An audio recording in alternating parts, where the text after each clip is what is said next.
Okay, so you got two handouts today. The first is your exercise 115 that we're going to go through today. And the second is your next assignment, which is assignment 104. Assignment 104 isn't due until the 26th of October, but I'm giving it to you now a little bit in advance. You definitely don't have the skills to do it yet. So after today's class, and then next Monday's class, after that, you'll have the skills to really start working on it. So it's a little premature in giving it to you now, but I like to give everybody as much notice as possible so that you know what's coming up. So anyway, we'll talk at it a little bit more in detail, and I'll also show you a bunch of examples, and we'll talk through the details of it as we go forward. So today we actually are almost exactly halfway through the class. And so now's the time when people start panicking, not because of this class, but because they all have their midterms and everything else in their other classes. So yes, I know you have other classes. Yes, I know you're stressed out for those classes, but still keep coming because it's important that you not get behind. Now is not the time to fall behind. So we're actually switching out of InDesign. It won't be the last time we're in InDesign, but we're going to move over into Illustrator for a while, and we'll learn some stuff and some techniques in Illustrator. And then we'll keep moving forward. We're going to go into AutoCAD after Illustrator. So things start to pick up and move a little bit faster. As I said before, just because we moved past the InDesign section doesn't mean that you completely forget about using InDesign. It means that things tend to come back into InDesign just like things went back into Photoshop. So as we move forward, it doesn't mean you can just forget what we've been doing. Okay? Today, really the purpose is to learn the pen tool and to really become familiar with the pen tool. The pen tool is available in all the Adobe products, whether it's Photoshop, whether it's InDesign, or whether it's Illustrator. You will encounter and or use the pen tool. Illustrator happens to be kind of the easiest one to grasp in terms of what you get. So we spend time, we actually spend 2 whole class days learning and becoming very familiar with how the pen tool works. And so today what we're going to do is you're going to start making an alphabet, making a set of characters that will then turn into a font. It's not the best font in the world. I'm not expecting you to be stellar typography designers, but at the same time, it's a good way of really learning how to make certain characters and how to work with shapes, etc. in Illustrator. So I'm going to work through that with you. I'm going to show you a bunch of examples of kind of how that works and how the pen tool, really is used. We'll spend the first day, hopefully today you'll do all the capital letters. We'll spend next class doing the lowercase letters and the special characters. So I'm not expecting you to get through the whole alphabet today. It takes time. But really the only way to get good at using the pen tool is to actually practice it. So it really does take this amount of time, and we have to get through the letters. So I do have a template for you already prepared so that you don't have to create anything from scratch. Under exercise 115, so I went to exercises fall 2015, clicked on exercise 115, and at the bottom of the page there's download Illustrator template for exercise 115. If I right click on that and say save link as, it will save this as an InDesign file. Okay? And I've gone ahead and I've opened it in InDesign. And so we'll take a little bit of a look here at what we're seeing. We're going to use a website called paintfont.com to translate what we draw into an actual font. It's really not about turning this into a font. It's about the practice of creating the letters and learning the pen tool. But I like to give you some kind of a reward at the end. So we will actually make it into a font that you can use. So this is why it's set up as this template, because this is what the website can read. And so we're going to work through, today, we're going to work through the capital letters. So I'm right here, kind of midway down the page at A. If you finish A through Z, then move on and try to do the rest of this page. If you don't get to more than just A through Z, that's a reasonable go for today. Okay, so I've already opened Illustrator, and I want to talk through kind of the basics of Illustrator, just like I've done with the other introductions when we open a new software program. So this should look shockingly familiar to the InDesign interface. They're actually very close.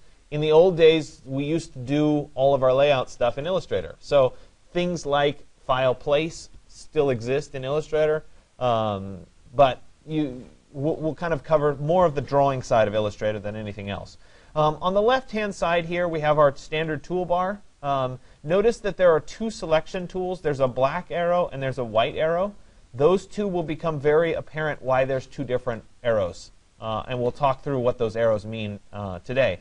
As we move down, there's an icon that looks like a pen, all right, or the tip of an ink pen, something like that. That's the pen tool. That's what we're going to spend a lot of time with. There is a line segment tool. We won't do too much with that. There are a standard set of shapes from a rectangle through a rounded rectangle, ellipse, polygon, etc. That we can work with. There's a paintbrush. There's a pencil. We will almost never use those in this. As we come down, there's an eraser, etc. And if we keep coming down here, there's some more advanced tools in this section that include the width tool, which is something that we'll use today.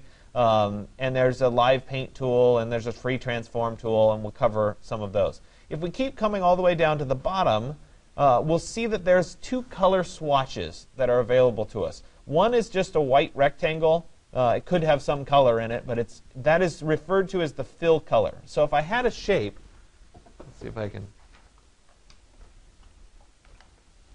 right? Any shape. Let's say I have a square, something like that. I have two things that represent the color of this. I have the fill color, which is this white box here. That would be the color that I fill in this shape with.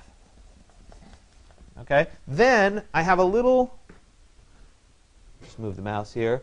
I have a little black outline in a square. That represents the stroke color, which is the line that goes around the shape. Okay? And you've encountered this a little bit in the world of InDesign. Right? You may have messed with these settings. So there's two different colors that I can control relating to any object that I draw. Okay? So right now, I have a fill color of white. So anything that I draw will have white inside of it. Right? And I have a stroke color of this kind of black. Okay? That's going to be the outline of whatever it is that I draw. So because I'm going to be drawing a font, I don't want a fill color. I don't want it to be white. I want it to be transparent. So instead of having white, I'm going to click on this box, make sure it's in front, and I'm going to click on that little icon with a red slash in it, below it, and that will turn off the fill. So there's no fill. It's just an outline with what I draw. Okay, so I want to make sure that that's set correctly. Again, up here at the top of Illustrator, just like in InDesign, there's a ribbon of tools that are about whatever it is that I'm using. Right? So if I'm clicked on the pen tool, for example, I have a variety of options relating to the pen tool that I can then use. And we'll talk about what those options are as we move forward with the pen tool. On the right side here, right, I have things like color, right, or swatches. There's swatches. I also have things called brushes, which we'll get into in far more depth in Illustrator.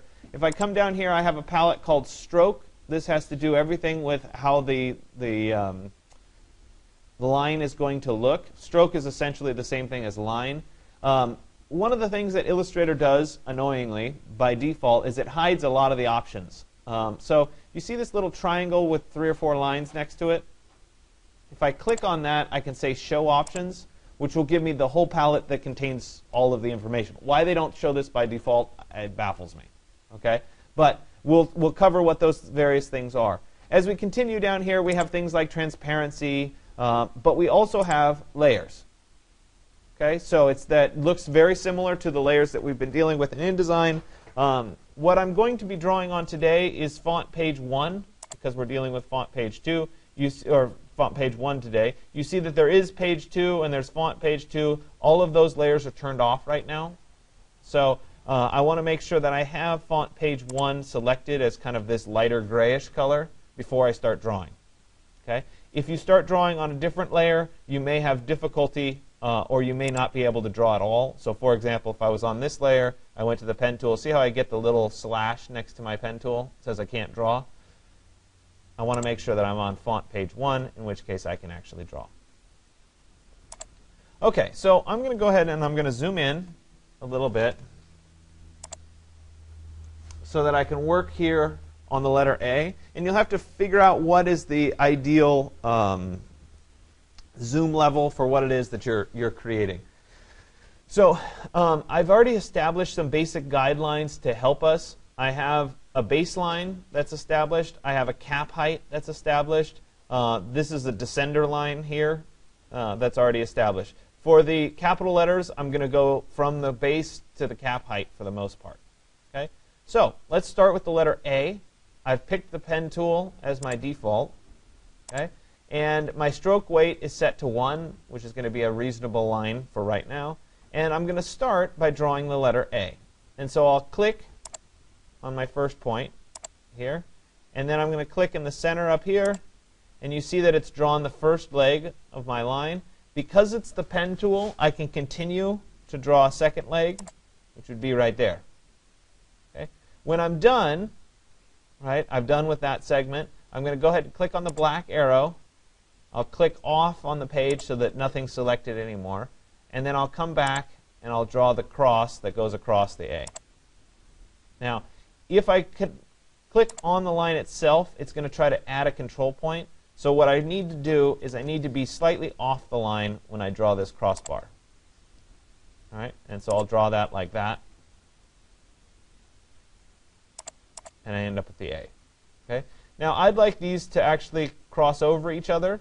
So I'm going to use, instead of the black arrow, I'm going to use the white arrow. And what the white arrow does, which is called the direct selection tool, is it allows us to pick individual control points of our lines. So if we look at this line right now, if I click on the end, right, I can select just the point that's on the end, and then I have control over that point, and I can drag it or move it wherever I want. Okay, I'm going to drag it over till it covers up that line. I'll click on this end, and I'll drag this over till it covers up there. Okay, so I've drawn the A. This may or may not be the ideal A. You cannot obviously play around with what your A looks like, but I will show you a few other things. I'm going to go back to the black arrow, which is just the selection tool, and I'm going to select this pointed piece, and I'm going to come over to my stroke menu right here. Remember, I chose to show options, right? And we can see up here I have some options related to my A. Okay? So if I look at the corner, right now I have an angled corner. See how it peaks up? If I want that to be clipped off, I can change and have it, in this case it's rounded. See how the top is rounded? I can also change and have it clipped to be flat, like that. So I have flexibility in what the corner looks like. Okay? I also have flexibility in what the ends look like. Right? So if I can come down here, I can choose to, for example, have rounded ends so that it's rounded. I could choose instead, right, to have extended ends, or I could choose to have them cut even with the bottom. Okay? So it's really a matter of preference. Okay? The other thing that I can do is I can select a line, and I can come up here in my options, and I can change the thickness of the line. So for example, I could go to 2 point, and you see that the line gets fatter. Right? We could keep going up to 3, and I get a much fatter line. Okay? The other thing that I can do, let's go back down here, is I can pick from a variety of width profiles. And so if I click on the width profiles, you can see that these look like kind of shapes, but if I were to pick on it, it says go from really thin to fat in the middle and then back to thin. Or let's go, oops, sorry, I have to select it first. Let's go kind of bulge and then a second bulge.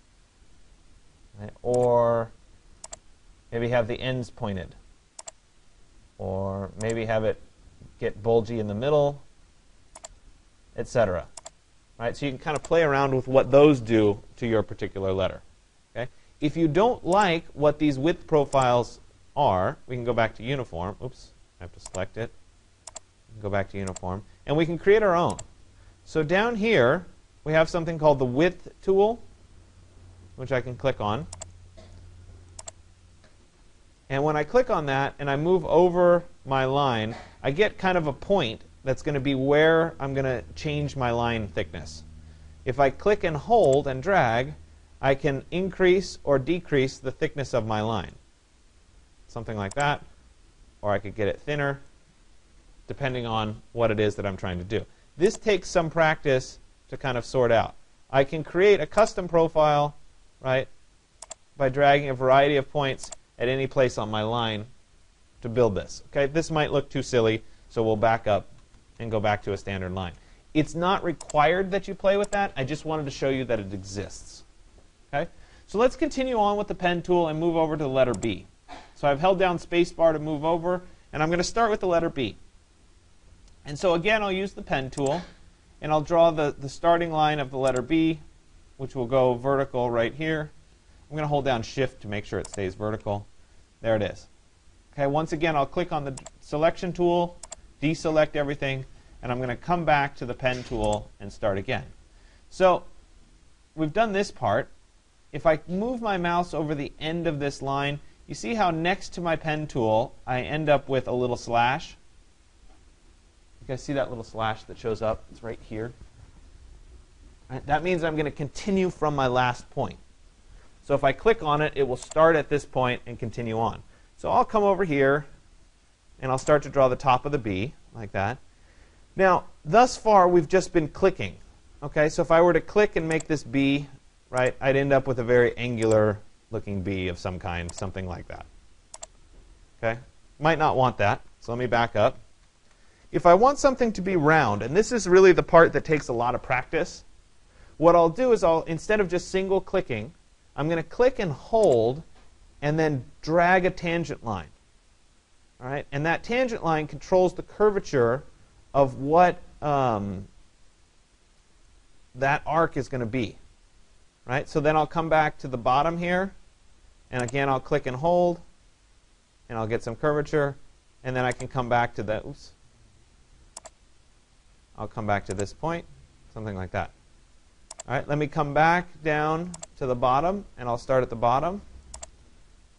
We'll come out a little bit. I'm going to click and hold for that tangent line.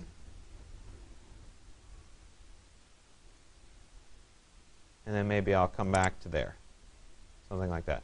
So it's unrealistic to think that on your first try, you're going to get a perfect-looking B. Okay?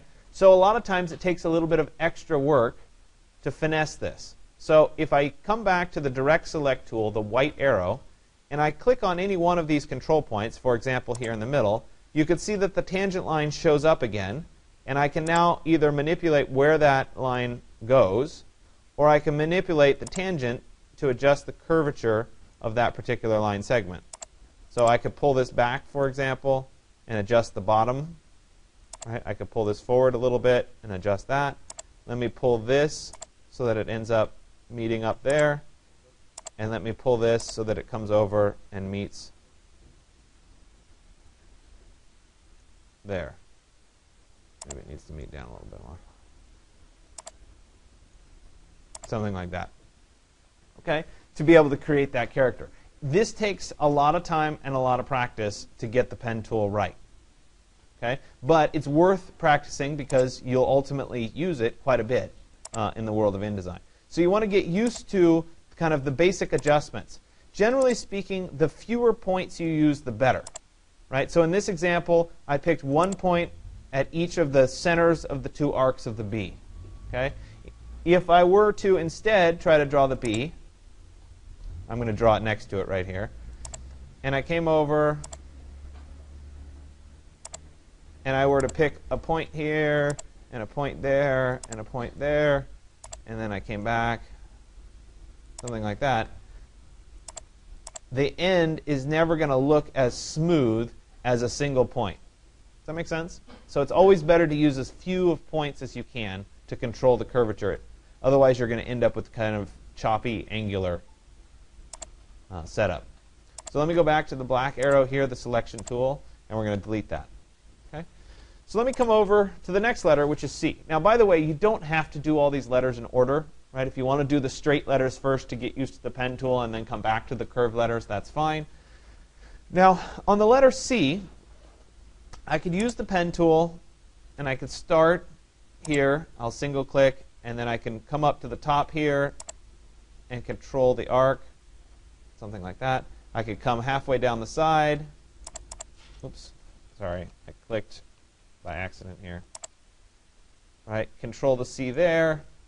Come again to the bottom, control the C, and then come back to that point, and I could end up with the C. And with a little bit of finesse, I could probably make this look reasonably OK.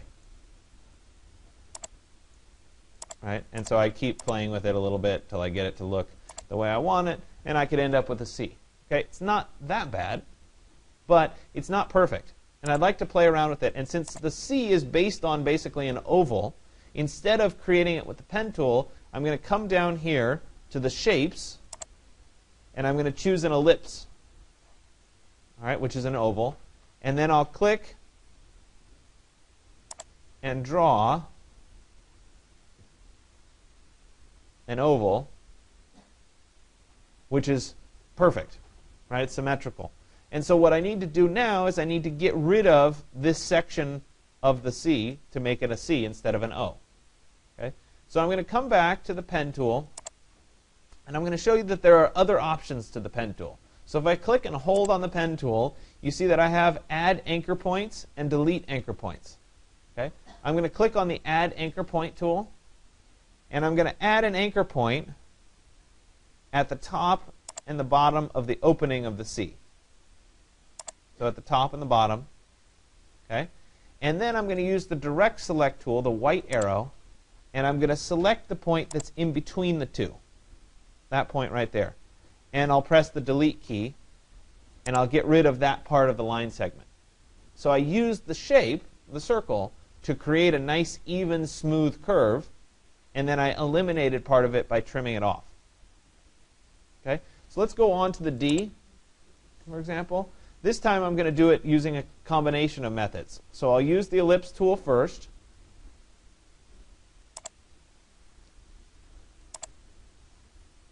And I'm going to draw the side of the D, something like that. And then I'll come back to the Add Anchor Points tool, and I'm going to add an anchor point, where I want it to delete. And actually, I already have an anchor point because it's at the top and the bottom. So all I have to do is go to the white arrow, and I'm going to select the point that's in between them, right here. I'll press the delete key, and now I have the front half of the D. I'll come back to the regular pen tool, and I'll draw from right there straight down to right there, and I end up with the D. Okay? It's a little too skinny, so let me go ahead and I'm going to use the white arrow, the direct select tool. I'll hold down Shift to get both the top and the bottom points, and then I'm going to drag these points back to create a little bit more of a D. Let's drag this back a little bit. And I don't really like that arc, so let me go ahead and pull this up to create a little bit better arc, and I'll pull this down to create a little bit better arc. Right? And I end up with the D. E and F, relatively easy, right? As we come down here, right? Most of them are reasonable. When we get to S, we get the most challenging one, right? So I would save this one for last.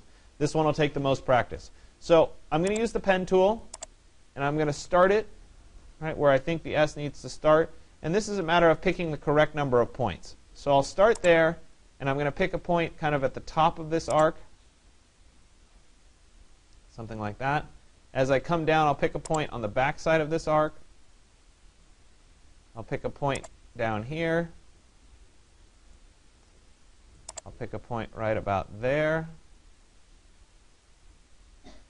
And I'll click to end. Okay? Now I need to go through and make a few adjustments. So this point needs to be a little bit higher, I think. This point here, a little bit over, but I need to adjust the tangency so that it flattens out the curve there. Right? This needs to shrink down a little bit, more like that. And with some finesse, I can get to the point where I actually like. Let's pull this out a little bit more. Drop this down a little bit more. Right, to where I like the shape that I'm getting. Still might not be perfect. I would probably spend a little bit more time tweaking it. This needs to go up a little higher because it's not to the cap line yet. It means this probably needs to go up a little bit. That might need to give it a little bit shorter. It needs to pull out. And you get the idea, right? So it takes a little bit of time. But don't forget, we can come back and we can use our width tool, right, to increase, say, the bottom of the S and decrease the top of the S. Oops. Right, so we could end up with a more stylized S. We could also come back, make that a little bit thicker. Right, we could shrink it down in the center, something like that. Shrink it down a little bit more. There, right, and we can end up creating whatever it is that we want. Okay. Likewise, if we didn't like that width, we could go back to Uniform, and we could pick one of the presets, right, depending on what it is that we were looking for. Okay. So today is really about practicing with the pen tool, practicing the trim with the pen tool, playing around with the shape and the width tool, working through the caps and the corners so you can see how that works. And we'll ignore the rest of these options. We'll come back to those as we go forward. Are there any questions about the pen tool for right now? No? I think the best thing is for you to spend some time really practicing with it. Yeah? What happens when it says like creating the add feature at this point? 3 seconds? Does it mean like an error message? It probably means that it's not letting you click on something. I'll come over and we'll work on that. Okay? Any other questions? No? All right.